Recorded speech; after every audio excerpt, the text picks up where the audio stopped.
Good morning everyone. देखो अपना inorganic का CFT तो कंप्लीट हो चुका था, है ना, जो आप लोगों के सिलेबस में है। देखो मेरे पास सिलेबस उसमें आप लोगों के देखो कंप्लीट हो चुका है metal ligand bonding in transition metal complexing. ठीक है, अब देखो मैं जो चैप्टर ले रही हूँ वो है electronic spectra of transition metal complexes, है ना, electronic spectra of transition metal complexes. देखो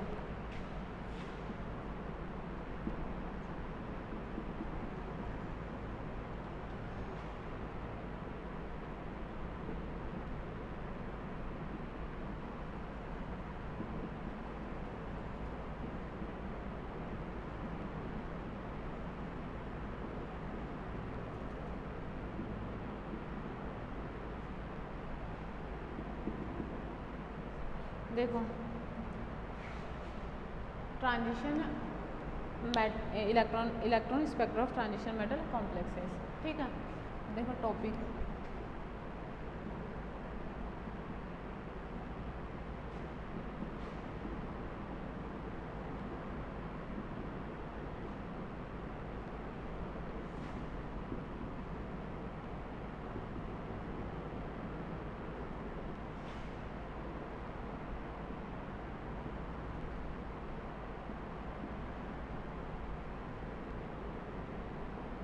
देखो electronic spectra of transition metal complexes. ठीक है, ट्रांजिशन मेटल कॉम्प्लेक्सेस की बात करें तो मतलब ये क्या हो गया, कोऑर्डिनेशन कंपाउंड का। समझ में आप लोगों को बात है। ठीक है, देखो क्या होता है इसमें कि जो ट्रांजिशन मेटल होती है ना, जो ट्रांजिशन मेटल्स होती है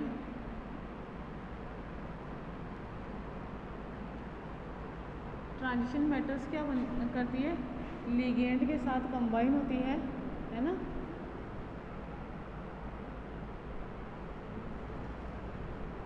लिगेंड के साथ कंबाइन होती है और कोऑर्डिनेशन कंपाउंड, ठीक है, क्या करती है,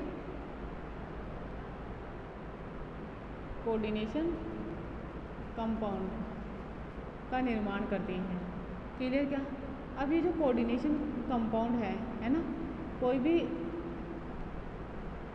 जो होता है डिफरेंट कलर शो करते हैं, है ना।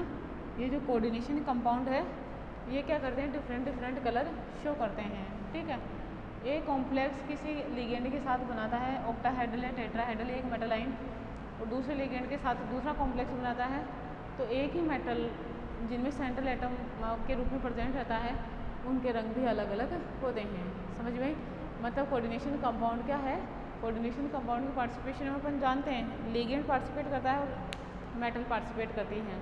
तो एक ही मेटल डिफरेंट लिगेंड के साथ, एक ही लिगेंड डिफरेंट मेटल के साथ डिफरेंट कलर शो करते हैं। मतलब ये इनकी जो नेचर है ना, लिगेंड के और मेटल के, वो क्या है, कलर शो करते हैं। ये कलरफुल नेचर के होते हैं ट्रांजिशन मेटल कॉम्प्लेक्सेस। ठीक है, अब कलरफुल नेचर के क्यों होते हैं, क्योंकि ये क्या करते हैं, एटमॉस्फेयर से सम अमाउंट ऑफ एनर्जी क्या करते हैं, एब्जॉर्ब करते हैं। मतलब यहाँ पे क्या होता है, एनर्जी का एब्जॉर्प्शन होता है। कहाँ पर? ट्रांजिशन मेटल कॉम्प्लेक्सेस में, या मैं कहूँ कोऑर्डिनेशन कॉम्प्लेक्सेस में। ठीक है, एनर्जी का एब्जॉर्प्शन होगा और एनर्जी एब्जॉर्ब करके ये क्या करेंगे, अपनी ग्राउंड स्टेट से कहाँ चले जाएंगे, एक्साइटेड स्टेट में। ठीक है, मैंने क्या कहा, ग्राउंड स्टेट से कहाँ चले जाएंगे, एक्साइटेड स्टेट में। ये क्या कहलाते हैं, इलेक्ट्रॉन का एक एनर्जी लेवल से दूसरे एनर्जी लेवल में जाना, क्या कहलाती है, इलेक्ट्रॉनिक ट्रांजिशन कहलाती है। ठीक है, बात समझ में है क्या, कौन सी ट्रांजिशन कहलाती है, इलेक्ट्रॉनिक ट्रांजिशन कहलाती है। ठीक है, किसी एक इलेक्ट्रॉन का मूवमेंट क्या कहलाती है, इलेक्ट्रॉनिक ट्रांजिशन।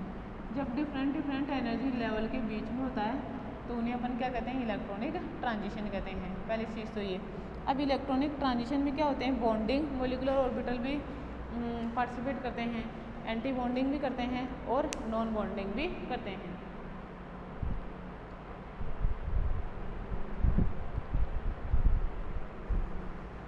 देखो क्या कहा मैंने, जब ये ट्रांजिशन होती है तो यहाँ पे एटॉमिक क्या बोलते हैं, सॉरी, बॉन्डिंग मोलिकुलर ऑर्बिटल में पार्टिसिपेट करते हैं, एंटी बॉन्डिंग भी करते हैं और नॉन बॉन्डिंग भी करते हैं। क्लियर ये चीज़। अब अगर ये पार्टिसिपेट करेंगे, इलेक्ट्रॉनिक ट्रांजिशन होगी तो क्या होगा, एनर्जी एक एनर्जी लेवल से एब्जॉर्ब होगी और एनर्जी दूसरे लेवल, इलेक्ट्रॉन दूसरे एनर्जी लेवल में जाएगा। ये तो ही इलेक्ट्रॉनिक ट्रांजिशन है, समझ में आ रही।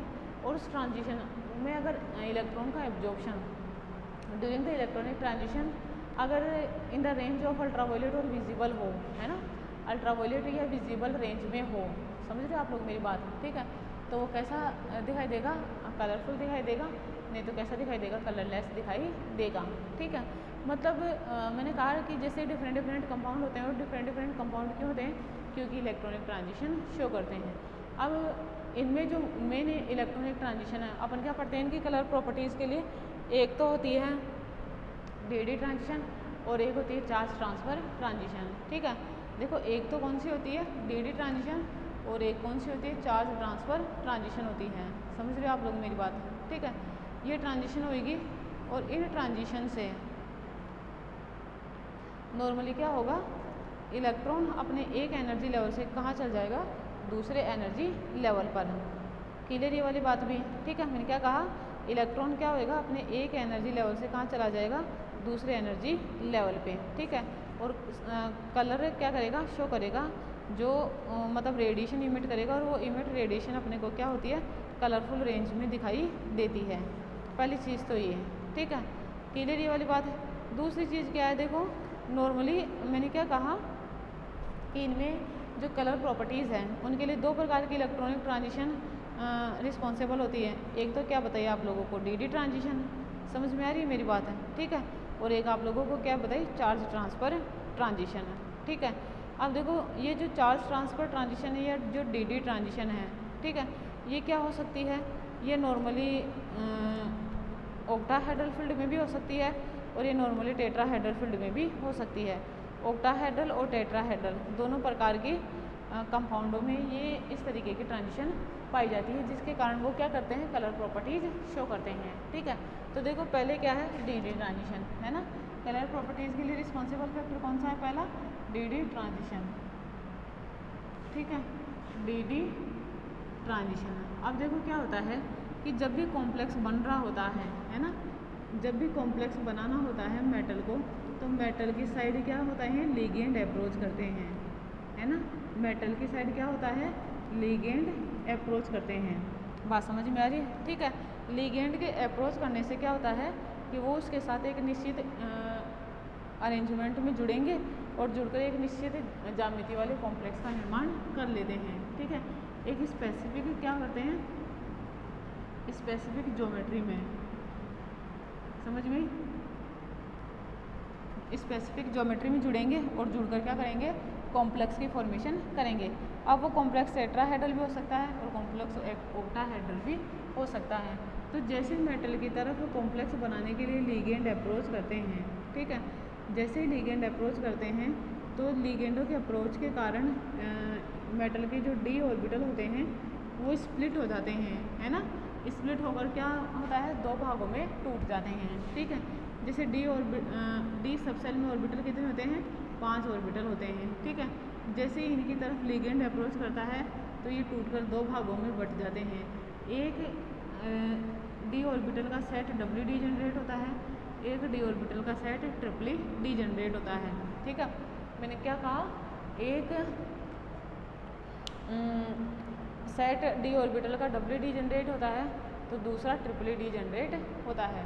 जो ट्रिपली डी जनरेट होता है इनका ऑक्टाहेड्रल फील्ड, जो डी ऑर्बिटल होते हैं उनके एवरेज एनर्जी से कम एनर्जी लेवल पे चला जाता है, ठीक है। और एक क्या होता है, जो डब्ल्यू डी जनरेट होता है वो डी ऑर्बिटल से या बोले तो एवरेज या वेरी शूडो पॉइंट से कहाँ चले जाते हैं, हायर एनर्जी लेवल पर चले जाते हैं, ठीक है। ये क्या कहलाती है, डी ऑर्बिटल की स्प्लिटिंग कहलाती है। और ये स्प्लिट होकर दो भागों में टूटते हैं। पहले भाग को जो डब्ल्यू डी जनरेट होता है उसे कहते हैं अपन T2G, दूसरे भाग को जो डब्ल्यू डी जनरेट होता है उसे अपन क्या कहते हैं, EG। बात समझ में आ रही है क्या, ठीक है। क्या कहेंगे, T2G और EG, ये दोनों रिएक्शन करते हैं और रिएक्शन करके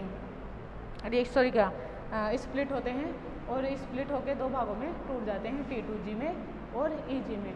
अब हुंडग्रेन नियम का पालन करते हुए, आबो सिद्धांत का पालन करते हुए, पोलिंग एक्सक्लूशन प्रिंसिपल, इन सबको फॉलो करते हुए क्या करते हैं अपन, इनमें इलेक्ट्रॉन भरे जाते हैं। ठीक है, अब नॉर्मली क्या होती है, इनमें जो इलेक्ट्रॉन भरते हैं वो तो किस पे डिपेंड करते हैं, नेचर ऑफ द लिगेंड पे डिपेंड करते हैं। उसकी नेचर के अकॉर्डिंग अपन क्या करते हैं, या nature of the complex depend करता है। ठीक है, नेचर ऑफ द कॉम्प्लेक्स का मतलब क्या है कि जैसे ऑक्टाहेड्रल कॉम्प्लेक्स बन रहा है, टेट्राहेड्रल कॉम्प्लेक्स बन रहा है, या स्क्वायर प्लेनर कॉम्प्लेक्स बन रहा है। ठीक है, तो वो चीज़ है वो देखते हैं और उसके अकॉर्डिंग अपन क्या करते हैं, यहाँ पे इलेक्ट्रॉन फिल करते हैं। क्लियर ये वाली बात भी। ठीक है, दूसरा अगर स्प्लिट कोई भी कॉम्प्लेक्स बन रहा होता है, अगर ऑक्टाहेड्रल के कंपैरिजन में टेट्राहेड्रल कॉम्प्लेक्स बने, है ना, ऑक्टाहेड्रल कॉम्प्लेक्स के कंपैरिजन में टेट्राहेड्रल कॉम्प्लेक्स बने, तो जो इनकी स्प्लिटिंग होती है डी ऑर्बिटल की, ऑक्टाहेड्रल से कुछ अलग तरीके की होती है ना।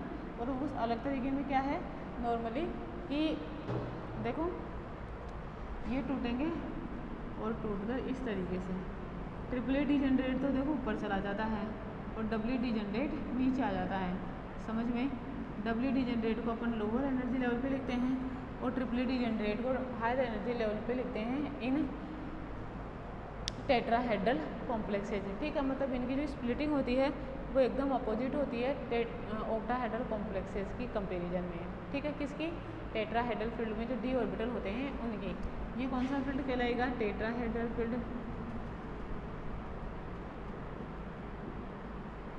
ठीक है, ये कौन सा फील्ड कहलाएगा, ऑक्टाहेड्रल फील्ड।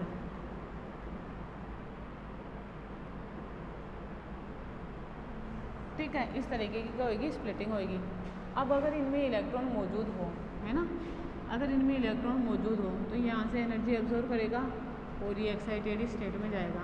ठीक है, एक्साइटेड स्टेट में गया, फिर देखो ये क्या हो जाएगा, जैसे कोई भी स्पीसीज एक्साइटेड स्टेट में जाती है तो वो लेस स्टेबल हो जाती है, उतनी अमाउंट ऑफ एनर्जी है क्या करेगा, रिलीज करेगा, और वो रिलीज एनर्जी अपने को कलरफुल रेंज में दिखाई देती है। क्लियर क्या, तो इस प्रकार इलेक्ट्रॉन का एनर्जी एब्जॉर्ब करके अपने एक डी ऑर्बिटल से दूसरे डी ऑर्बिटल में जाना क्या कहलाता है, डी ट्रांजिशन कहलाती है। ठीक है, ये बात भी क्लियर। ठीक है, दूसरी चीज़ जो डी ट्रांजिशन होती है अपन पढ़ेंगे अभी सिलेक्शन रूल, तो उनमें क्या होता है, डी ट्रांजिशन में डेल एल इक्वल्स टू 0 होता है, जो लेपार्ड फॉरबिडन ट्रांजिशन होती है। समझ में आ रही है। लेपार्ड सिलेक्शन रूल क्या कहता है कि जब भी ट्रांजिशन हो तो उनके लिए सिलेक्शन रूल क्या होना चाहिए, +-1 होना चाहिए, है ना, मतलब अपने से एक नीचे वाले में जा सकता है या अपने से एक ऊपर वाले में जा सकता है। ठीक है, इस तरीके से क्या होएगा, जब इलेक्ट्रॉन अपने एक एनर्जी लेवल से, या मैं कहूँ एक डी ऑर्बिटल से दूसरे डी ऑर्बिटल, या एक एनर्जी लेवल से दूसरे एनर्जी लेवल में जाता है तो उसे इलेक्ट्रॉनिक ट्रांजिशन कहते हैं, और इसे ही क्या कहते हैं, डी ट्रांजिशन भी कहते हैं, क्योंकि वहाँ पे डेल एल इक्वल्स टू 0 होता है, इसलिए डी ट्रांजिशन क्या होती है, लेपार्ड फॉरबिडन ट्रांजिशन होती है। चाहो तो अपन उसे टेट्राहेड्रल फील्ड में बात करें, चाहो तो अपन उसे ऑक्टाहेड्रल फील्ड में बात करें। ठीक है, एक एग्जाम्पल लेके आप इस चीज़ से एक्सप्लेन कर सकते हो, जैसे मैंने आप लोगों को पढ़ाया भी है TiH2O6Cl3 का। क्लियर ये चीज़। ठीक है, तो आप वहाँ से इस चीज़ को पढ़ सकते हो। तो ये क्या हो गई, कलर प्रॉपर्टीज़ के लिए रिस्पॉन्सिबल फैक्टर डी ट्रांजिशन क्या होता है, ये आप लोगों को बताया, स्प्लिटिंग से होता है, ये किस तरीके से होता है, वो चीज़ मैं आप लोगों को बता चुकी हूँ। समझ में ये बात भी। ठीक है, देखो इसके बाद में नेक्स्ट क्या है कि जैसे अपने क्या होता है, दूसरा जो रिस्पॉन्सिबल फैक्टर है चार्ज ट्रांसफर स्पेक्ट्रा, है ना, वो देखते हैं हम लोग।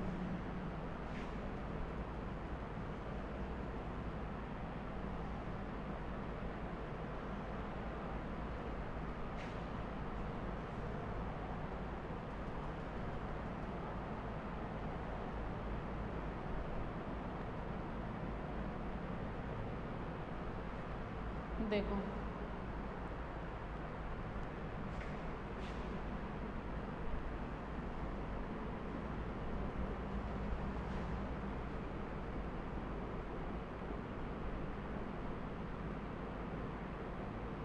देखो चार्ज ट्रांसफर स्पेक्ट्रा। ठीक है, यही से अपन क्या कहते हैं, charge transfer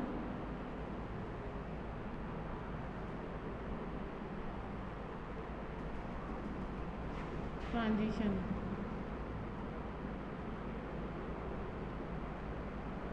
charge transfer transition समझ रहे हो आप लोग। ठीक है, देखो इसको कैसे नॉर्मली अपन करते कैसे हैं इसको। देखो आप लोगों को क्या बताया मैंने, पढ़ा रखा है मैंने थोड़ा बहुत, तो इसको आप लोगों को देखो क्या है कि इलेक्ट्रॉन डेंसिटी का एक स्पीसीज से दूसरी स्पीसीज में गमन करना है ना। किसी भी इलेक्ट्रॉन डेंसिटी का अपनी एक स्पीसीज से दूसरी स्पीसीज में जाना क्या कहलाता है, चार्ज ट्रांसफ़र कहलाता है ना। क्योंकि देखो स्पीसीज का नहीं सॉरी क्या एक स्पीसीज से इलेक्ट्रॉन डेंसिटी का दूसरी स्पीसीज में जाना क्या कहलाता है, चार्ज ट्रांसफ़र कहलाता है। क्योंकि देखो इलेक्ट्रॉन डेंसिटी कहूँ या चार्ज कहूँ दोनों एक ही बातें हैं ना, ठीक है। या तो चार्ज जाएगा या फिर कोई इलेक्ट्रॉन जाएगा, ठीक है। अब देखो कोऑर्डिनेशन कंपाउंड में तो सिर्फ दो ही स्पीसीज होती हैं, एक लिगेंड होता है और एक मेटल होता है। तो या तो इलेक्ट्रॉन डेंसिटी या चार्ज लिगेंड से मेटल में जाएगा या फिर मेटल बेस ऑर्बिटल से लिगेंड बेस ऑर्बिटल में जाएगा, ठीक है। मतलब इसकी डायरेक्शन या तो लिगेंड की से मेटल की तरफ हो सकती है या फिर मेटल से लिगेंड की तरफ हो सकती है in the coordination compound. Clear क्या, ठीक है। सीधी सी बात है कि जब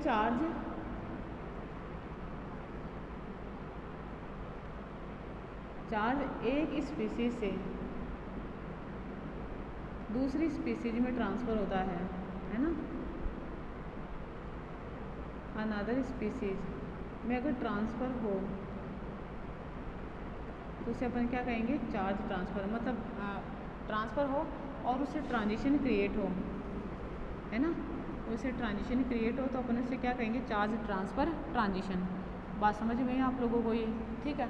अब देखो ये जो चार्ज ट्रांसफ़र है ना, जो चार्ज ट्रांसफ़र है वो क्या हो सकता है, लिगेंड से मेटल, मतलब लिगेंड बेस्ड ऑर्बिटल से मेटल बेस्ड ऑर्बिटल या हो सकता है ना। क्या होएगा, या तो चार्ज लिगेंड बेस ऑर्बिटल से मेटल बेस ऑर्बिटल में जाएगा या फिर चार्ज क्या होगा, मेटल बेस्ड ऑर्बिटल से लिगेंड बेस्ड ऑर्बिटल में जाएगा, है ना। कहाँ जाएगा, मेटल बेस्ड ऑर्बिटल से लिगेंड बेस्ड ऑर्बिटल में। क्लियर ये वाली चीज़ में, ठीक है। मतलब यहाँ पे ट्रांसफ़र किसका होता है, एक बात ये है, ट्रांसफ़र किसका होता है, यहाँ पे चार्ज का होता है ना।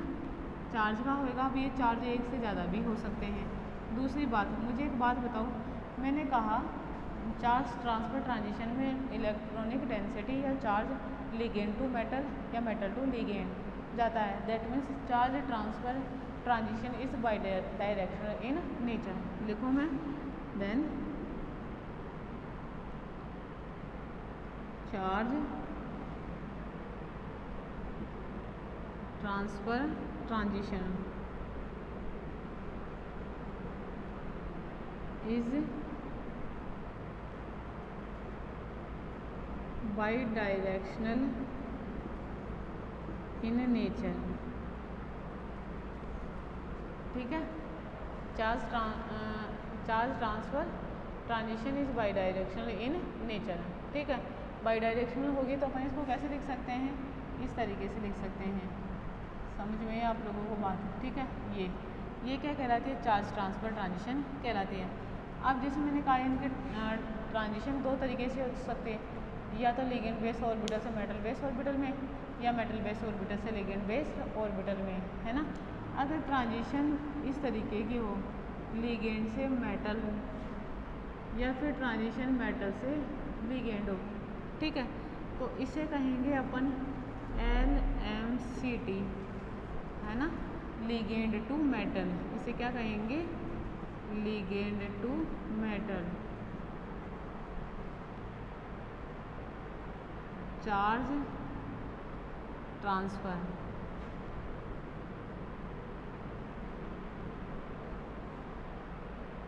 ठीक है, इसे क्या कहेंगे अपन, MLCT,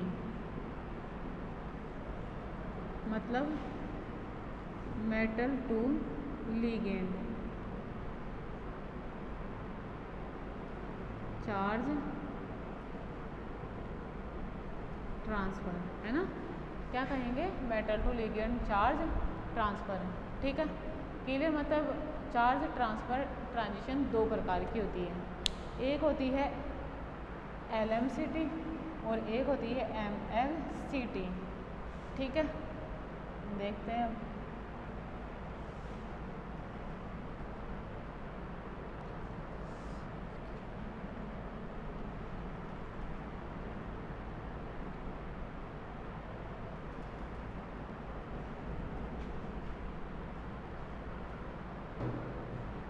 देखो,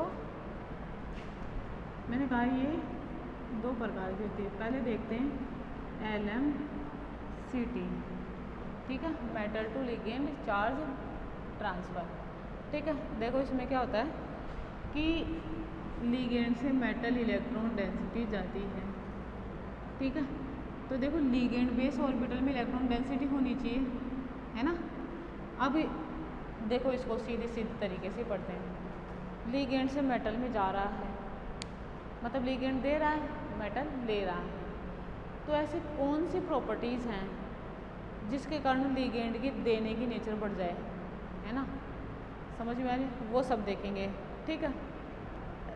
ऐसे कौन सी प्रॉपर्टीज़ हैं जिसके कारण मेटल की लेने की टेंडेंसी बढ़ जाए, ठीक है ना।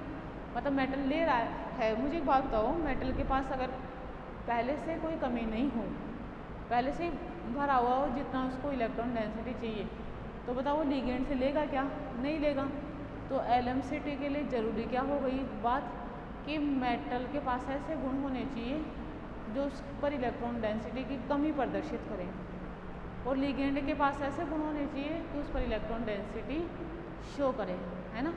अब लिगेंड ऐसा होना चाहिए, मतलब जो दे दे ना नुकुर ना करे, ऐसा ना करे ज़बरदस्ती दिलाना पड़े कि दे उसको इलेक्ट्रॉन डेंसिटी दे, समझ में आ रही, ऐसा नहीं होना चाहिए, अपने आप इलेक्ट्रॉन डेंसिटी दे दें, ठीक है। तो सबसे पहले तो देखो, हम अपने इसमें दो चीज़ पढ़ेंगे LMCT के लिए, नेचर ऑफ द लिगेंड क्या क्या होनी चाहिए, दूसरी पढ़ेंगे nature of the metal ion, ठीक है। पहला कौन सा पढ़ेंगे, नेचर ऑफ द लिगेंड, और दूसरा क्या पढ़ेंगे, nature of the metal ion, ठीक है। तो यहाँ पे फर्स्ट लिखूँ मैं, लिखा मैंने नेचर ऑफ द लिगेंड, पहला क्या लिया, नेचर ऑफ द लिगेंड, ठीक है। अब देखो नेचर ऑफ द लिगेंड में क्या होना चाहिए, लिगेंड के पास इलेक्ट्रॉन डेंसिटी ज़्यादा होनी चाहिए, है ना।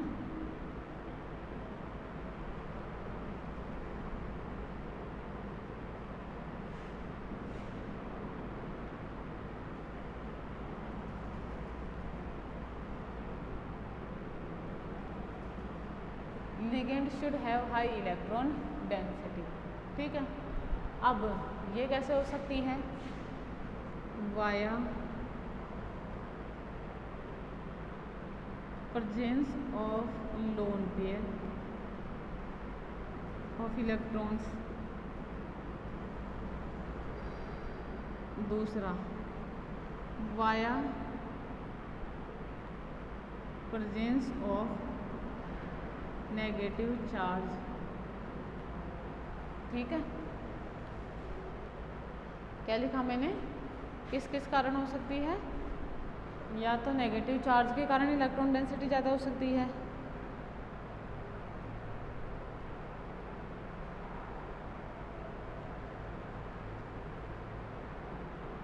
या फिर प्रेजेंस ऑफ लोन पेयर के कारण इलेक्ट्रॉन डेंसिटी ज़्यादा हो सकती है, तभी देगा, ठीक है।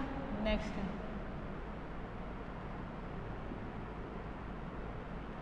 Ligand should have low electron negativity,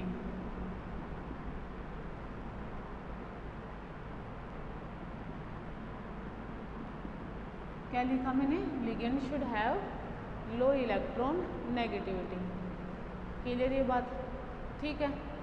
next देखो, ligand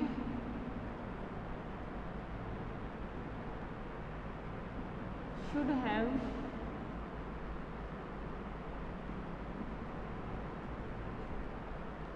ligand should have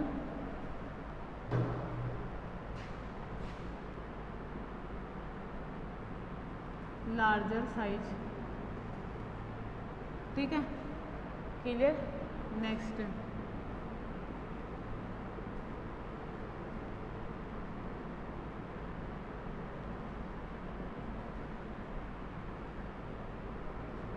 the polarizability of ligand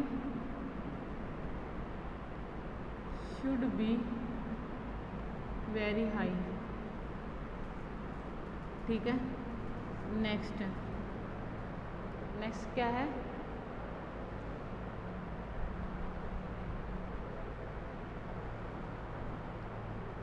और क्या हो सकता है लिगेंड को देने के लिए, मोर इलेक्ट्रॉन डेंसिटी आएगी अपना।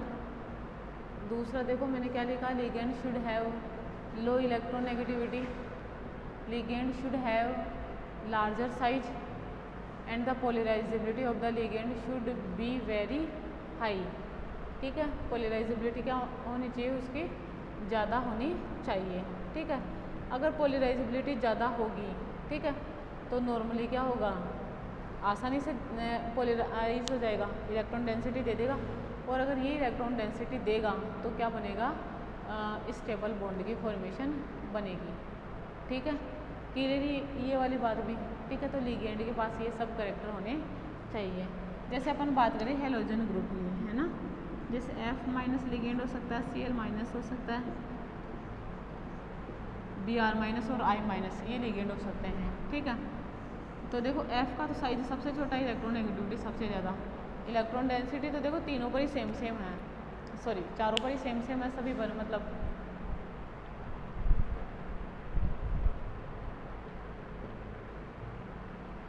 अब अपने को क्या चाहिए कि इनमें से ऐसा तो नहीं है अब इलेक्ट्रॉन डेंसिटी सेम है तो सेम टेंडेंसी रखेंगे लिगेंड के रूप में नेचर या बॉन्ड बनाने की, ऐसा नहीं है। सब पर माइनस कॉमन चार्ज, सब पर 3 loan pair of electron, 3 loan pair of electron, लेकिन साइज ही देखो, अब साइज आयोडीन का ज़्यादा है क्या, जिसका साइज ज़्यादा होता है उसकी पोलराइजेबिलिटी ज़्यादा होती है, जिसकी पोलराइजेबिलिटी ज़्यादा होती है वो स्टेबल बॉन्ड की फॉर्मेशन करता है। तो बताओ नॉर्मली इन सभी कंडीशन की प्रेजेंस में जो LMCT है ना, उसकी टेंडेंसी बढ़ेगी क्या, ठीक है। कहने का मतलब क्या है, देखना ज़रा,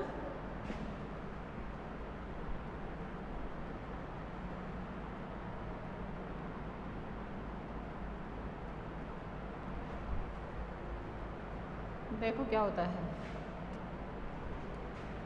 जैसे मैं ये कहूँ LMCT में ये क्या होंगे,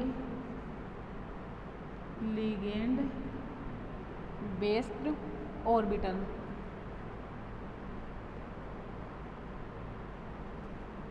ये क्या होंगे, मेटल बेस्ड ऑर्बिटल, है ना। देखो ये ट्रांजिशन हुई तो इसने इतनी एनर्जी एब्जॉर्ब करी, है ना, ट्रांजिशन हुई तो देखो इसने इतनी एनर्जी एब्जॉर्ब करी, ठीक है बात है। अब देखो अगर मैं किसी भी तरीके से, है ना, किसी भी तरीके से ये कर दूँ, इसको मैं यहाँ पे ले जाऊँ, इसको मैं यहाँ पे ले आऊँ, है ना, ये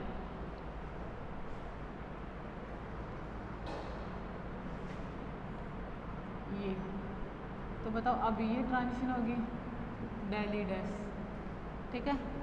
मुझे एक बात बताओ, जो डेल ई है वो is greater than del E dash है, बताओ अगर अपने को कराना पड़े तो अपन कौन सा प्रोसेस करवाएंगे, ये वाला, है ना, ये वाला प्रोसेस करवाएंगे क्योंकि इसमें कम एनर्जी की आवश्यकता होती है, कम एनर्जी देंगे अपन। अब जो मैंने आप लोगों को बताया कि अगर लिगेंड में ये गुण हो तो लिगेंड यहाँ पे चला जाता है, समझ में आ रही मेरी बात है, ठीक है। ऊपर चला गया थोड़ा सा, मतलब स्टेबिलिटी के लिए एनर्जी गैप इनका इतना रह गया, समझ में आ रही। और इस एनर्जी गैप में ये क्या करते हैं, स्टेबल बॉन्ड की फॉर्मेशन करते हैं, मतलब LMCT अच्छी तरीके से शो करते हैं जिससे कि कलर क्रिएट होता है, ठीक है। अब मुझे एक बात बताओ, LMCT अगर ऐसा हुआ, देखना, अगर डेल ई डैश डिक्रीज हुआ तो LMCT बढ़ेगी, ठीक है। अगर LMCT बढ़ी तो पाई बॉन्डिंग बढ़ेगी, है ना। LMCT बढ़ी तो क्या बढ़ेगी, पाई बॉन्डिंग बढ़ेगी। और LMCT और MLCT पाई बॉन्डिंग ही तो है, सिग्मा बॉन्डिंग थोड़ी है। सिग्मा बॉन्ड वाले तो ट्रांजिशन ही शो नहीं करते हैं। समझ में आ रही है आप लोगों को बात है, ठीक है। ये पाई बॉन्डिंग है। जो सिग्मा बॉन्डिंग होती है उसमें लिगेंड कौन कौन से होते हैं, ये होते हैं CH3 होता है, NH3 होता है, H होता है, एक्सेट्रा। ये लिगेंड जो डोनर होता है ना, वैसे व्यवहार नहीं करते हैं, ये केवल उसके साथ कोऑर्डिनेशन बॉन्ड बनाते हैं। जो LMCT और MLCT है वो तो किसके एग्जाम्पल है, पाई बॉन्डिंग के एग्जाम्पल है। मतलब वो पाई बॉन्ड को बनने को प्रदर्शित करते हैं।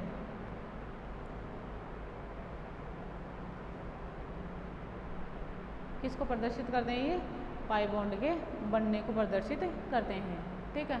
तो देखो डेल ई जब डिक्रीज होगा तो LMCT बढ़ेगी। अगर LMCT बढ़ी तो क्या हो जाएगा, पाई बॉन्डिंग बढ़ेगी। अगर पाई बॉन्डिंग बढ़ी तो क्या आएगी, बॉन्ड स्ट्रेंथ बढ़ेगी। क्या होएगी, बॉन्ड स्ट्रेंथ बढ़ेगी। बॉन्ड स्ट्रेंथ बढ़ी तो बॉन्ड लेंथ कम हो जाएगी। बॉन्ड लेंथ क्या हो जाएगी, कम हो जाएगी। और अगर लिगेंड में जो अभी आप लोगों को मैंने बताए, ठीक है, जितने भी इनके कैरेक्टर बताए, ठीक है, जितने भी इनके पॉइंट बताए या, ठीक है, उन सब की प्रेजेंस में LMCT क्या होती है, बढ़ती है। LMCT उन सब की प्रेजेंस में क्या होती है, हमेशा बढ़ती है। तो यहाँ पर हमेशा अगर ऐसा होगा तो पाई बॉन्डिंग भी बढ़ेगी, LMCT बढ़ेगी और वो कलर भी शो करेगा। अब देखो, कलर शो करना तो किस पर डिपेंड करता है, अगर ये जो एब्जॉर्ब एनर्जी है ना, अगर ये विजिबल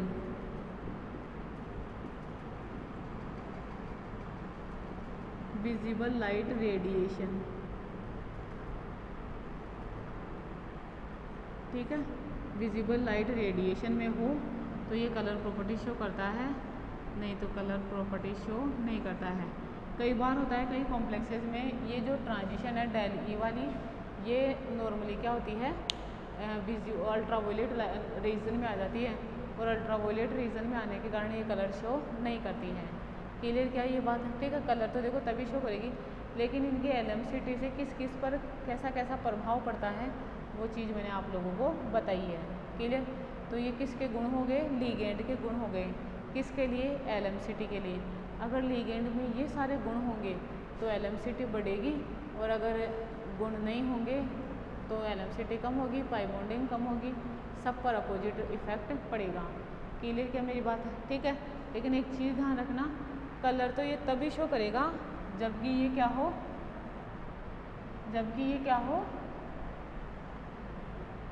विजिबल रीजन में हो, ठीक है। कभी भी अल्ट्रावायलेट रीजन से ये कलर शो नहीं करेगा, चाहो तो LMCT कितनी बढ़ जाए। लेकिन देखो क्या होता है, जैसे मैंने कहा ये पाई बॉन्ड बनाता है ना, pi bond, LMCT pi bonding का एग्जाम्पल है, ठीक है। देखो होता क्या है कि जैसे इस तरीके से बनाए जाते हैं, जैसे मैं टेट्राहेड्रल कॉम्प्लेक्स की बात करूँ, है ना, पहले देखो ऑक्टाहेड्रल कॉम्प्लेक्स की बात करते हैं। तो देखो MOT, देखो ट्रांजिशन है, ट्रांजिशन मेटल कॉम्प्लेक्सेज हैं। तो देखो 1 2 3 4 5, ये क्या हो गया T2G और ये EG, समझ में। ये क्या हो जाएगा NS ऑर्बिटल और ये क्या हो जाएगा NP ऑर्बिटल, ठीक है। अब देखो यहाँ पर क्या होते हैं, LGOs होते हैं। LGOs क्या का मतलब क्या है, लिगेंड ग्रुप ऑर्बिटल्स।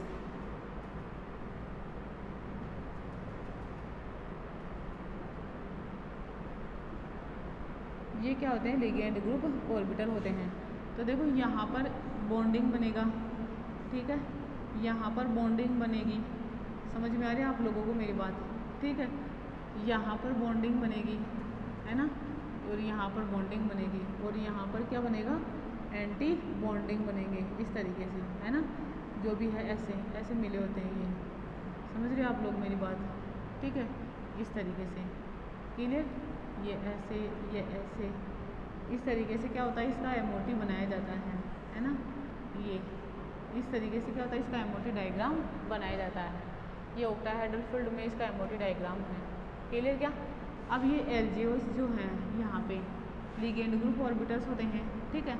अब देखो जो लिगेंड ग्रुप ऑर्बिटल होते हैं उनमें देखो एक तो यहाँ पे प्रेजेंट रहते हैं, ये समझ में आ रही है आप लोगों को बात। एक ये यहाँ पे मौजूद रहते हैं, ये भी क्या होते हैं, ये जैसे नीचे की साइड सिग्मा LGOs रहते हैं तो ऊपर की साइड पाई LGOs रहते हैं, ठीक है। मतलब जो पाई बॉन्ड बनाने वाले लिगेंड ग्रुप ऑर्बिटल्स हैं वो ऊपर की साइड रहते हैं।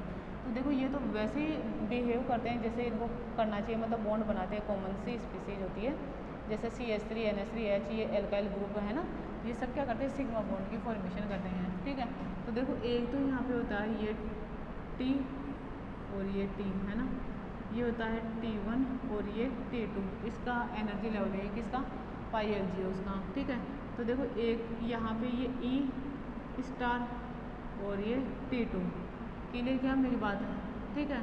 जो T2G वाला है ना ये वो है ये T2G और EG, इस तरीके से समझ रहे हो आप लोग बात।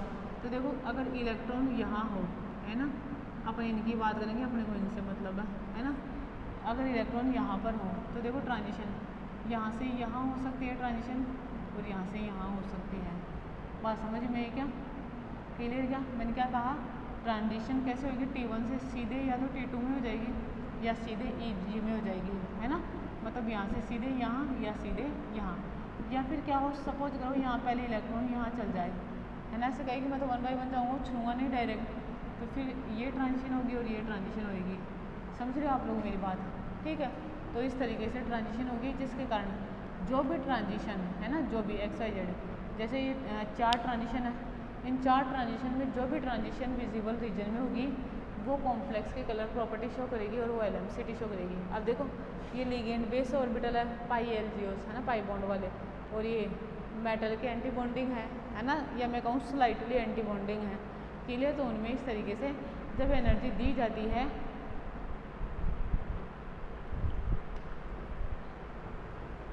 तो ये उस एनर्जी को क्या कर लेते हैं, एब्जॉर्ब कर लेते हैं, और एनर्जी एब्जॉर्ब करके ट्रांजिशन शो करते हैं। समझ में मेरी बात, इस तरीके से होता है, क्लियर ये चीज़।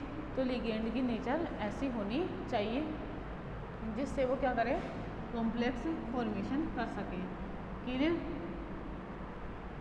LMCT बढ़ा है और LMCT बढ़ेगी विजिबल रीजन में तो कलर भी शो करेगा, तो पाई बॉन्डिंग भी बढ़ेगी, ठीक है। अब देखो नेचर ऑफ द मेटल,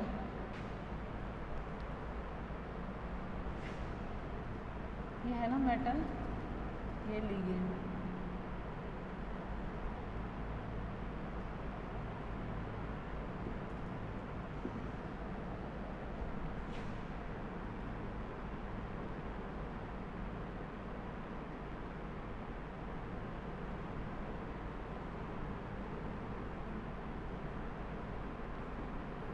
देखो लिगेंड बेस ऑर्बिटल एक तो, ठीक है, एक मेटल बेस्ड ऑर्बिटल, ठीक है। लिगेंड बेस्ड ऑर्बिटल होता है और मेटल बेस्ड ऑर्बिटल होता है, क्लियर।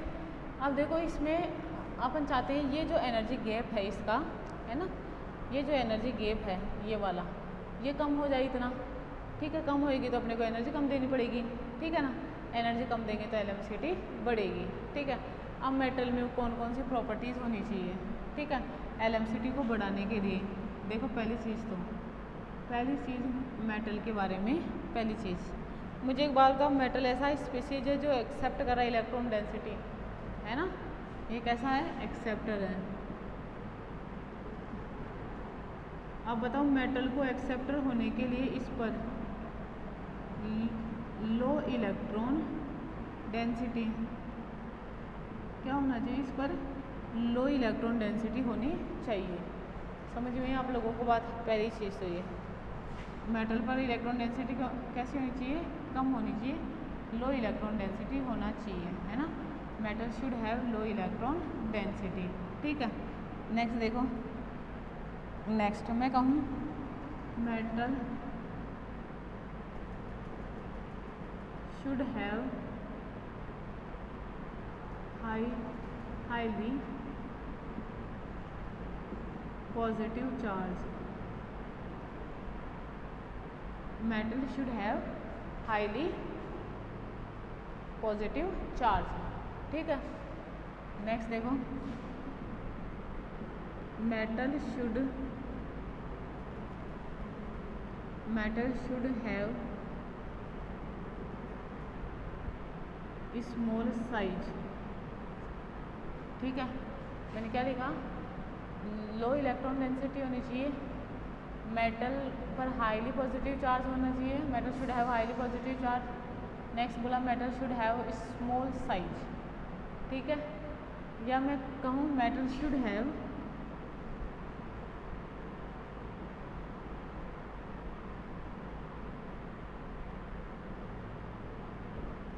लो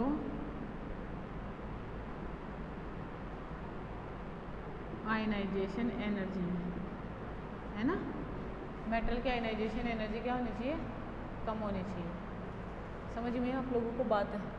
ठीक है, इस तरीके से क्या होएगा, मेटल के अगर ये नेचर होंगी तो मेटल क्या करेगा, आसानी से लेगा उससे इलेक्ट्रॉन डेंसिटी, है ना. आसानी से इलेक्ट्रॉन डेंसिटी लिया तो लेने से क्या होगा, एलएमसीटी बढ़ेगी. एलएमसीटी बढ़ेगी तो पाई बॉन्डिंग बढ़ेगी. पाई बॉन्डिंग बढ़ेगी तो क्या होगा, बॉन्ड स्ट्रेंथ बढ़ेगी. बॉन्ड स्ट्रेंथ बढ़ेगी तो बॉन्ड लेंथ कम होगी.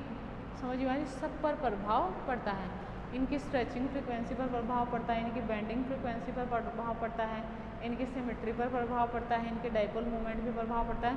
सब चीज़ें इफेक्टिव होंगी अगर ये इस तरीके का होएगा. ठीक है, मतलब अगर मेटल में ये सब गुण हुए तो मेटल क्या करेगा, तब एलएमसीटी बढ़ेगी, है ना. क्या होएगा, एलएमसीटी बढ़ेगी. ठीक है, तो क्या होएगा, पाई बॉन्डिंग बढ़ेगी. पाई बॉन्डिंग क्या होगी, बढ़ेगी. ठीक है, समझ में. इससे बॉन्ड स्ट्रेंथ है क्या हो जाएगी, ज़्यादा हो जाएगी. सॉरी, बॉन्ड स्ट्रेंथ क्या हो जाएगी, कम हो जाएगी. पाई बॉन्डिंग बढ़ी तो बॉन्ड स्ट्रेंथ ज़्यादा होगी और बॉन्ड लेंथ कम होगी. जो बॉन्ड लेंथ है वो क्या हो जाएगी, कम हो जाएगी. ये एलएमसीटी और एलएमसीटी के गुण, लिगेंड और मेटल में कौन कौन से गुण होने चाहिए, वो चीज़ थी. ठीक है, अब देखो एमएलसीटी. एलएमसीटी कंप्लीट हो चुका है. एलएमसीटी का वेल नोन एग्जाम्पल क्या है, KMnO4, है ना. KMnO4 में MnO4O- आयन टेट्राहेड्रल फील्ड में पाया जाता है ना. कौन सी फील्ड में पाया जाता है, टेट्राहेड्रल फील्ड में पाया जाता है. और टेट्राहेड्रल फील्ड होने के कारण वो एलएमसीटी शो करता है और एलएमसीटी से उसका कलर बैंगनी रंग का होता है, उसमें डीडी ट्रांजिशन नहीं होती क्योंकि मैग्नीज तो +7 ऑक्सीडेशन स्टेट में, उसमें तो एक भी इलेक्ट्रॉन नहीं है. समझ में आ रही. तो नॉर्मली क्या है उसका, एलएमसीटी के कारण ही वो बैंगनी कलर का होता है, कोई डीडी ट्रांजिशन नहीं होती. तो ये तो अपना कंप्लीट हो चुका है ना, एलएमसीटी. अब देखो एमएलसीटी.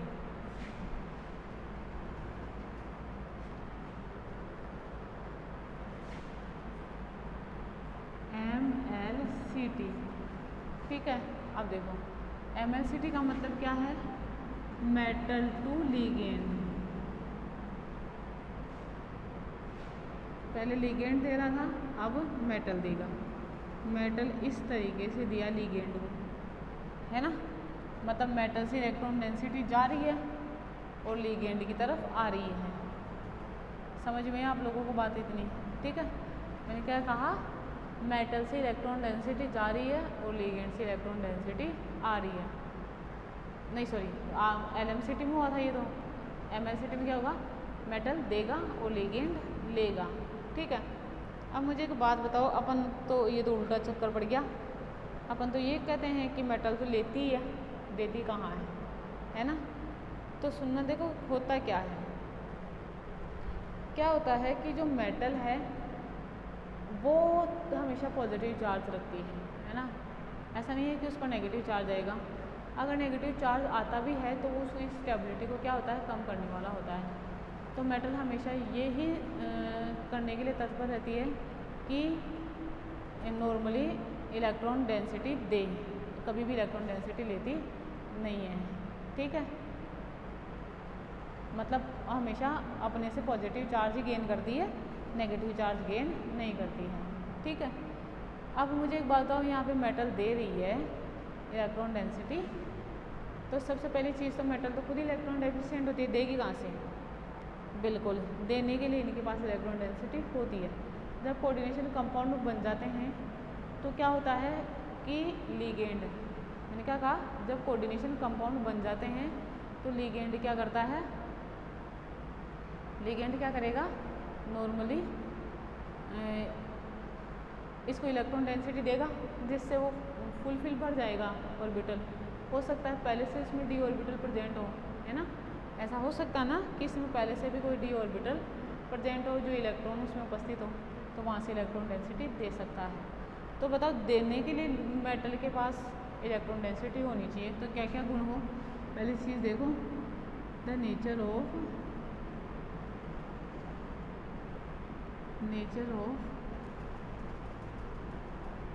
मेटल आई। पहली नेचर देखो मेटल की कैसी नेचर होनी चाहिए। पहले तो मेटल शुड हैव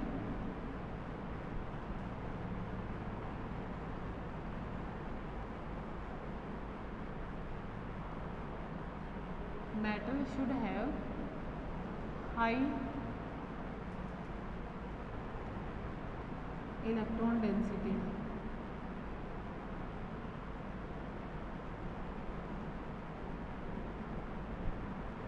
ठीक है, इसके लिए मेटल के पास क्या होना चाहिए, metal should have filled orbitals. ठीक है, नेक्स्ट क्या, मेटल शुड हैव लो या small positive charge.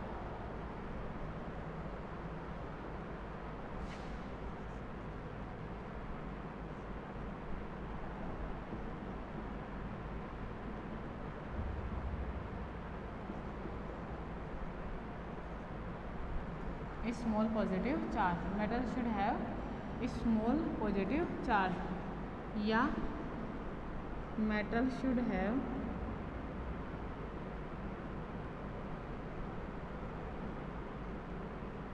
Larger size, या मैं कहूँ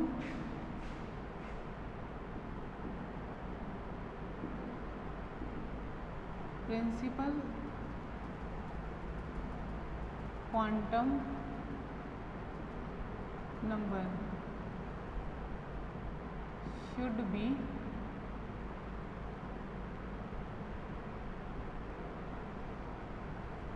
large.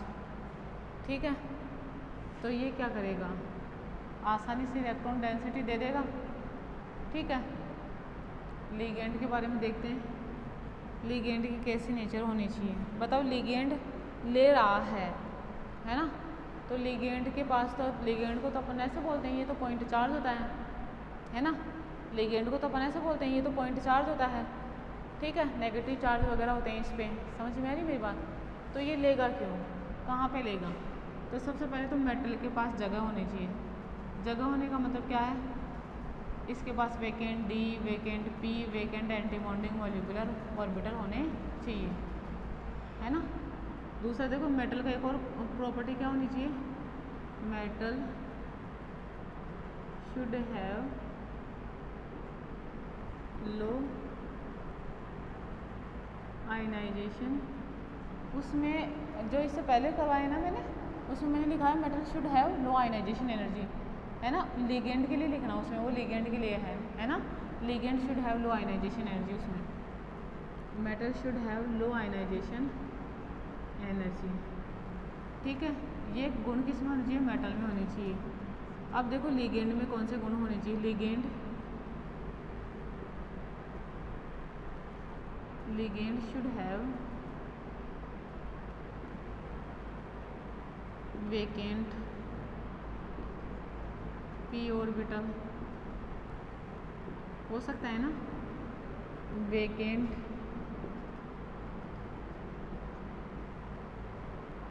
d orbital, vacant anti bonding molecular orbital. ठीक है, ये होना चाहिए। ठीक, और देखो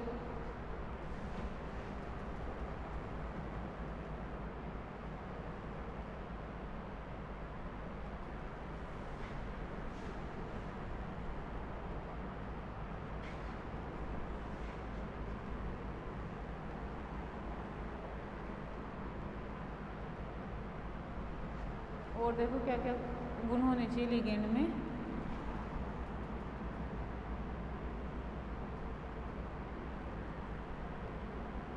ligand should have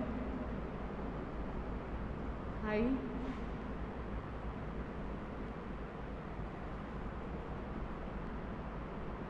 electron affinity, है ना। Ligand should have high electron affinity,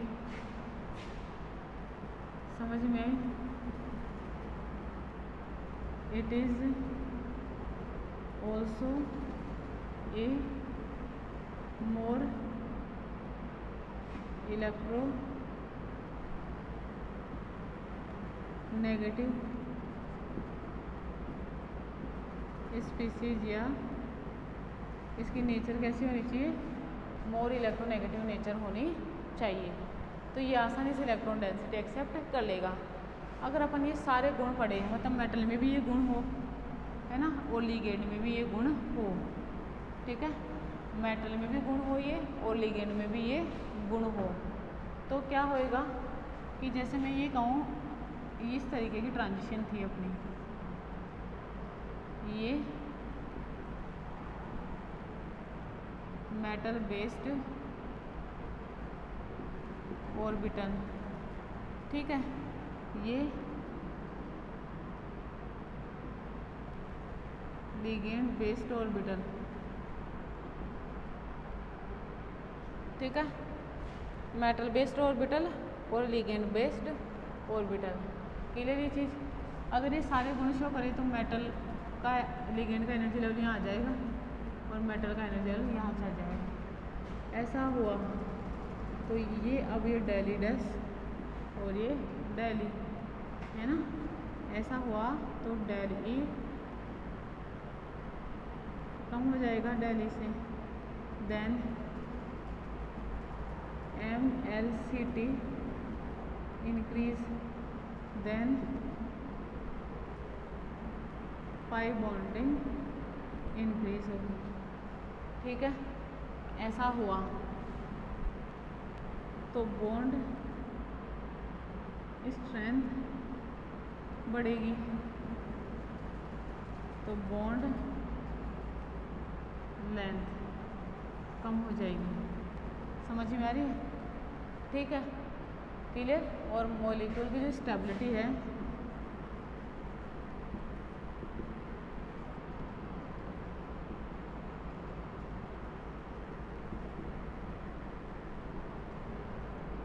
वो भी क्या होगी, बढ़ेगी। क्लियर। क्या, जब ये सारी प्रॉपर्टी हो मेटल और लिगेंड में तो इनकी चार्ज ट्रांसफर ट्रांजिशन भी बढ़ेगी। अब देखो ये ट्रांजिशन कैसे होती है वो देखो,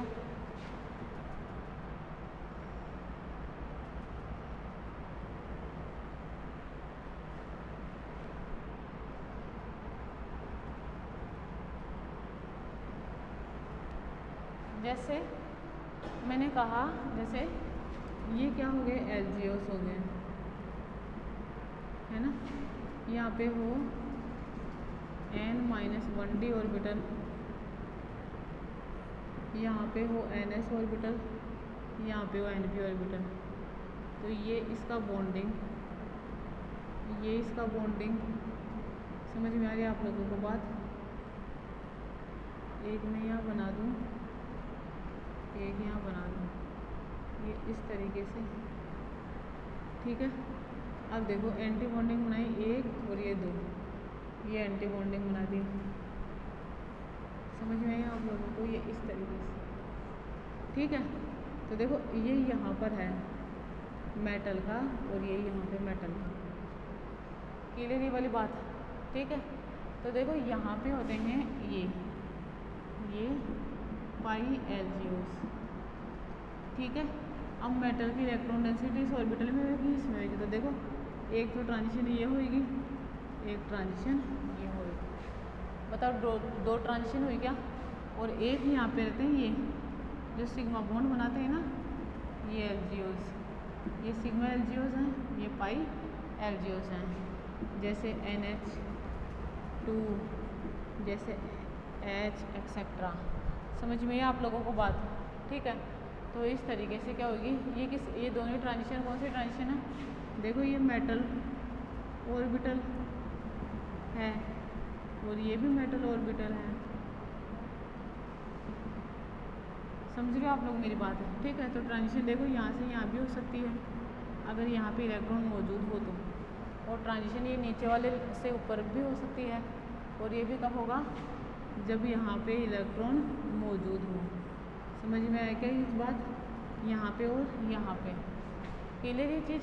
तो इस तरीके से ये क्या कहलाएगी? MLCT कहलाएगा। क्या कहलाएगा? MLCT। देखो हो रहा है ना, मेटल से लिगेंड। समझ में ये बात?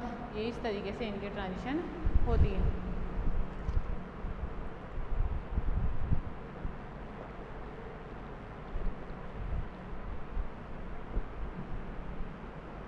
ठीक है। तो ये क्या था? चार्ज ट्रांसफ़र ट्रांजिशन, जो आपको पिछले वाले जो पहले लेक्चर हुए हैं उसमें मैंने कहा था कि आप इसे डिटेल से पढ़ोगे। तो ये सब चीज़ थी, इसमें डिटेल में LMCT और MLCT। और देखो मैंने डायग्राम भी बना के बता दिया आप लोगों को, ये MOT डायग्राम कहलाते हैं। पढ़े हो ना आप फर्स्ट ईयर में? वैसे कोऑर्डिनेशन कंपाउंडों की भी MOT होती है।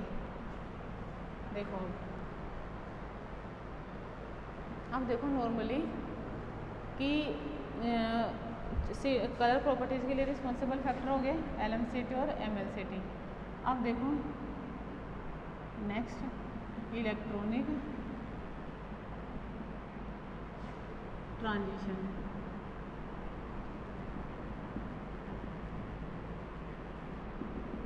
इलेक्ट्रॉनिक ट्रांजिशन, ठीक है। इलेक्ट्रॉनिक ट्रांजिशन देखो आप लोग शायद पहले पढ़े भी हो इस चीज़ को। इलेक्ट्रॉनिक ट्रांजिशन देखो क्या होती है, मैंने कहा किसी भी एक एनर्जी लेवल से इलेक्ट्रॉन का दूसरे एनर्जी लेवल में जाना क्या कहलाता है? उसकी इलेक्ट्रॉनिक ट्रांजिशन कहलाती है, ठीक है। अब जैसे अपन उसकी बात करें, किसकी? सिग्मा मोलिकुलर ऑर्बिटल्स की बात करें और पाई मोलिकुलर ऑर्बिटल्स की बात करें, ठीक है। जब भी कोई कॉम्प्लेक्स बनता है ना, जब भी कोई कॉम्प्लेक्स बनता है तो उसमें सिग्मा और पाई दोनों बॉन्ड बनते हैं, है ना। जब भी कोई कॉम्प्लेक्स बनता है तो उसमें सिग्मा बॉन्ड भी बनता है और इसमें पाई बॉन्ड भी बनता है, ठीक है। क्या क्या बनेगा? सिग्मा बॉन्ड भी बनेगा और पाई बॉन्ड भी बनेगा, ठीक है। दूसरी चीज़ क्या होती है? सिग्मा बॉन्ड और पाई बॉन्ड जो बने, तो मुझे एक बात बताओ, इसके लिए सिग्मा बॉन्डिंग मोलिकुलर ऑर्बिटल होंगे, है ना। क्या होंगे? सिग्मा बॉन्डिंग मोलिकुलर ऑर्बिटल होएगा, है ना। ऐसे ही पाई बॉन्डिंग मोलिकुलर ऑर्बिटल होएगा, है ना। देखो सिग्मा बॉन्डिंग मोलिकुलर ऑर्बिटल होएगा और पाई बॉन्डिंग मोलिकुलर ऑर्बिटल होगा, ठीक है। ऐसे इनका रेस्पेक्टिव हाई एनर्जी वाला, ये लो एनर्जी वाले होते हैं, क्या होएगा? Sigma anti bonding molecular orbital होएगा। और ऐसे ही पाई एंटी बॉन्डिंग मोलिकुलर ऑर्बिटल होएगा, ठीक है। Sigma bonding molecular orbital, pi bonding molecular orbital, sigma anti bonding होएगा और पाई का भी एंटी बॉन्डिंग होएगा, ठीक है। और इसके साथ ही क्या रहता है, स्मॉल एन, ये क्या होते हैं, नॉन बॉन्डिंग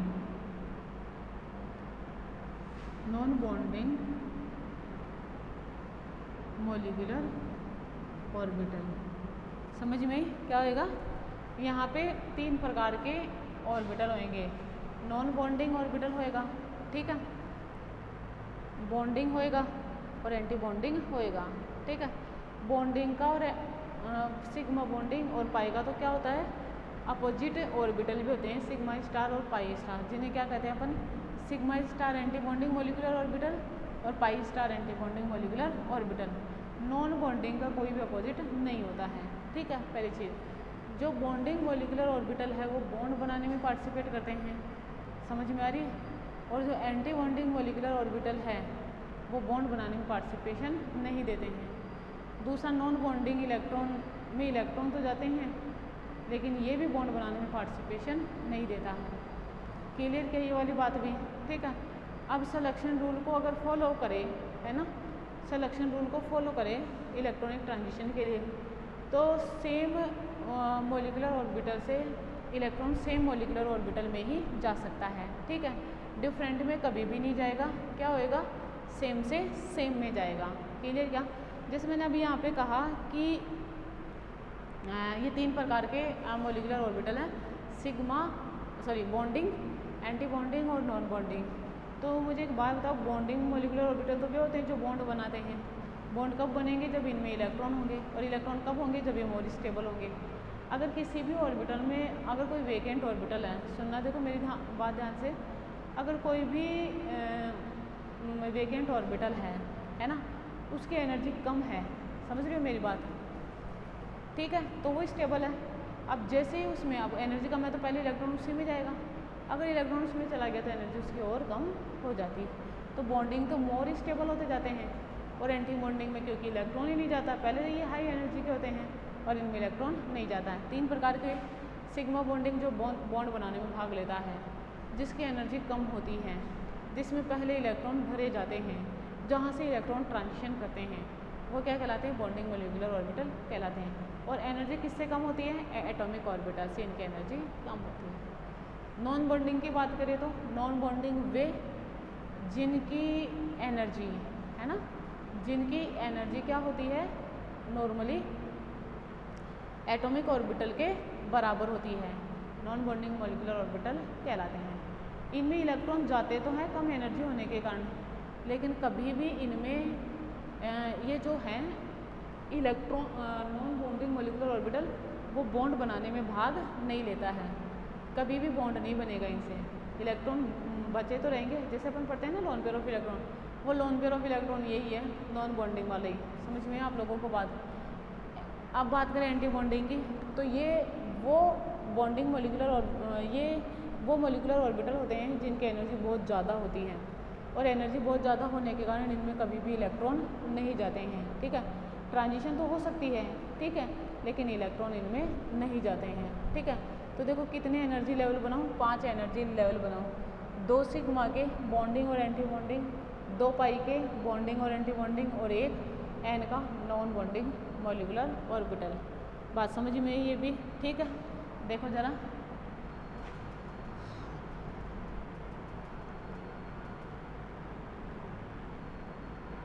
देखो जैसे एक ये 2 3 4 और ये 5 है ना, ये क्या हो जाएगा, सिग्मा, ये पाई, ये एन, ये पाई स्टार और ये सिग्मा स्टार, समझ में, ठीक है। ये एनर्जी लेवल हो गए। एनर्जी का ऑर्डर अपना क्या है, इस तरीके से,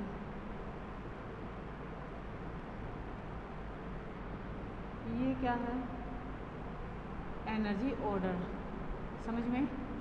अब देखो जो ट्रांजिशन होगी सेम से सेम में जाएगा, मतलब सिग्मा से सिग्मा स्टार, पहली ट्रांजिशन ये कौन सी हुई, सिग्मा से सिग्मा स्टार, ठीक है। दूसरी देखो एन से सिग्मा भी हो सकती है ना, ठीक है, ये एन से सिग्मा स्टार, ठीक है।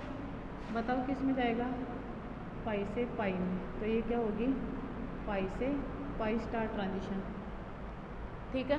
फिर किस में जाएगा, एन से पाई स्टार, है ना, किस में जाएगा, एन से पाई स्टार में, एन से पाई स्टार, ठीक है। देखो कितनी ट्रांजिशन हुई, 4 ट्रांजिशन हो गई, ठीक है।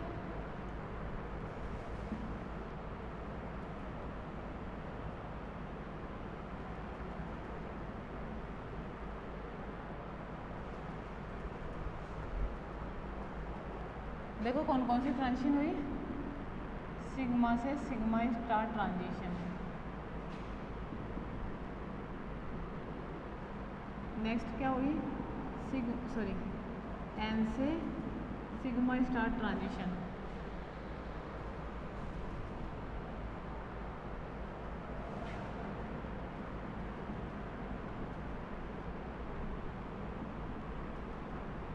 ठीक। नेक्स्ट कौन सी होगी, पाई से पाई स्टार ट्रांजिशन, ठीक है। उसके बाद में क्या होगी, एन से पाई स्टार ट्रांजिशन, ठीक है। समझ में आप लोगों को बात। अगर इनके एनर्जी ऑर्डर की बात करें, है ना, इन ट्रांजिशन का एनर्जी ऑर्डर,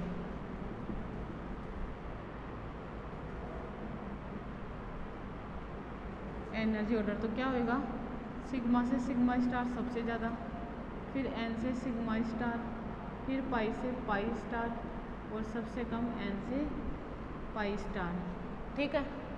ये भी बात क्लियर, समझ में आई ये बात, ठीक है। ये क्या हो जाएगा इनका एनर्जी ऑर्डर।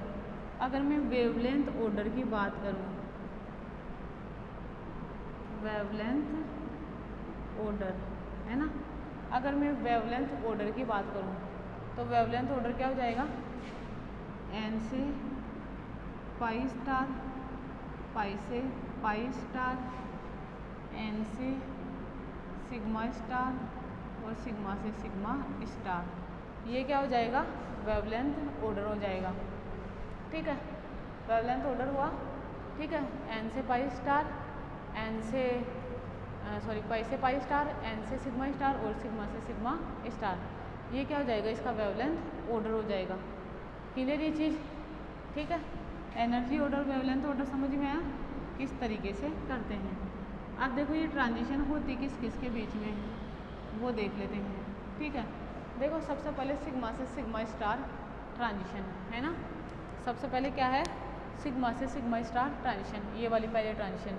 मुझे एक बात बताओ, सबसे हाई एनर्जी की है ना। अब अगर सिस्टम में, सुनना ज़रा, चलो उसको बाद में लेते हैं, पहले ये देखो किस में होती है, ये देख लेते हैं। सिग्मा से सिग्मा स्टार ट्रांजिशन होगी, ठीक है। पहले तो होगी किस में, जिनमें केवल सिग्मा बॉन्ड ही होंगे, है ना, होंगी किस में, केवल उनमें होंगी जिनमें क्या होते हैं, सिग्मा बॉन्ड हो, उन्हीं में होगी, ठीक है। दूसरी चीज़ मैंने क्या कहा, उन्हीं में होगी जिनमें केवल सिग्मा बॉन्ड हो। बताओ ऐसे कंपाउंड कौन से होते हैं जिनमें केवल सिग्मा बॉन्ड ही होते हैं, ना तो पाई बॉन्ड होता है, ना नॉन बॉन्डिंग इलेक्ट्रॉन होते हैं, क्या होते हैं, एल्केन।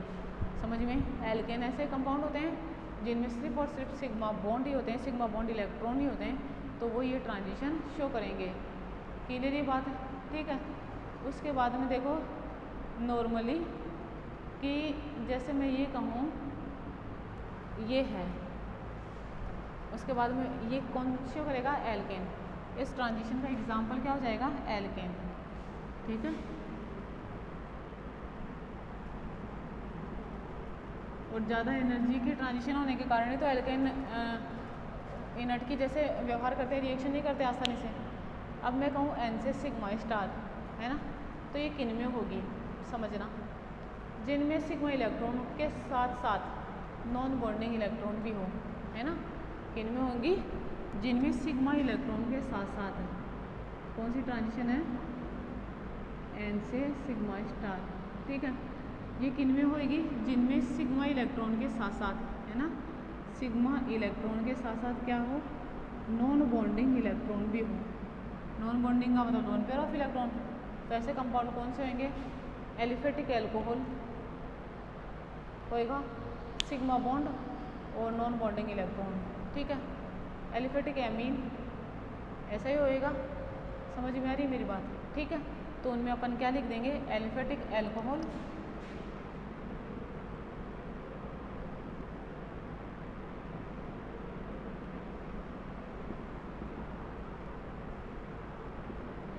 एलिफेटिक एमीन, समझे? ठीक है। ये क्या शो करेंगे? एन से सिग्मा स्टार ट्रांजिशन, ठीक है। नेक्स्ट देखो, नेक्स्ट ट्रांजिशन पाई से पाई स्टार, ठीक है। ये वाली, ये दोनों कंप्लीट हो चुकी है। अब ये वाली ट्रांजिशन देखो। मुझे एक बात बताओ, पाई से पाई स्टार ट्रांजिशन किन में होगी? जिनमें केवल पाई बॉन्ड हो, है ना, पाई बॉन्ड इलेक्ट्रॉन हो, ठीक है। जिनमें क्या पाए जाते हो? पाई बॉन्ड इलेक्ट्रॉन उपस्थित हो, ठीक है। जिनमें पाई बॉन्ड इलेक्ट्रॉन उपस्थित हो, ठीक है। अब पाई बॉन्ड केवल और केवल किन में होते हैं? मतलब जिनमें केवल ही पाई बॉन्ड हो, एल्कीन, एल्काइन, है ना। क्या हो गया? एल्कीन, एग्जाम्पल इसका एल्कीन और एल्काइन, यही होएगा ना? क्या होगा? एल्कीन और एल्काइन, ठीक है। नेक्स्ट देखो, एन से पाई स्टार ट्रांजिशन। सबसे पहले बताओ ये किन में होगी? पहली चीज़ तो जिनमें पाई बॉन्ड हो, है ना। पहली बात तो क्या? जिनमें पाई बॉन्ड हो, ठीक है। दूसरी बात क्या? जिनमें, पहली चीज़ तो क्या बोली मैंने? जिनमें पाई बॉन्ड हो। दूसरी चीज़ क्या बोली मैंने? जिनमें पाई बॉन्ड के साथ साथ नॉन बॉन्डिंग इलेक्ट्रॉन भी हो, है ना। क्या होना चाहिए इनमें? Pi bond electron plus non bonding electrons, जिन्हें क्या कहते हैं? लोन पेयर ऑफ इलेक्ट्रॉन्स, है ना। अगर ये हो, ठीक है, तो ही ये एन से पाई स्टार ट्रांजिशन होगी। अब इसके वेल नोन एग्जाम्पल कौन है? Aldehyde, ketone, carboxylic acid, ester, nitro compound, मतलब जो बच गए सारे इसी में आ गए। समझ में आ रही है आप लोगों को बात? तो इस तरीके से क्या होगी? ये ट्रांजिशन प्रोसीड होती है, ठीक है।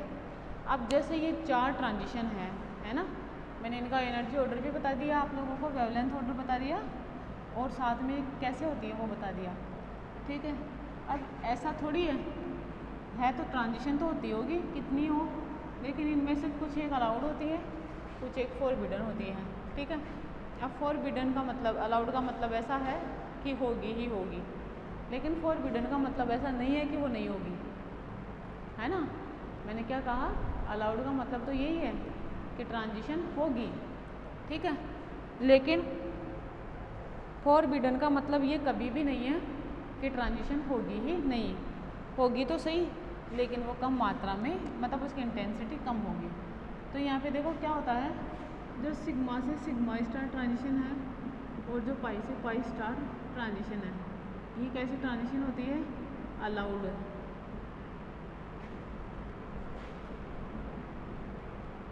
ये कैसी ट्रांजिशन होती है? अलाउड ट्रांजिशन होती है। दूसरी देखो, एन से सिग्मा स्टार हो या एन से पाई स्टार हो, ये कैसी ट्रांजिशन होती है? फॉरबिडन।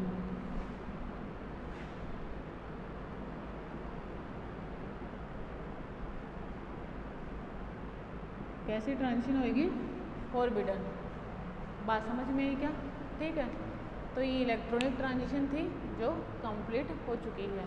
समझ में मेरी बात? एग्ज़ाम में पूछे नोट्स तो आप लोग लिखोगे, ठीक है, अपने आप हाथों से लिखना, फिर उसे पढ़ना, बहुत अच्छे मार्क्स आएंगे, टेंशन मत उस चीज़ की, ठीक है।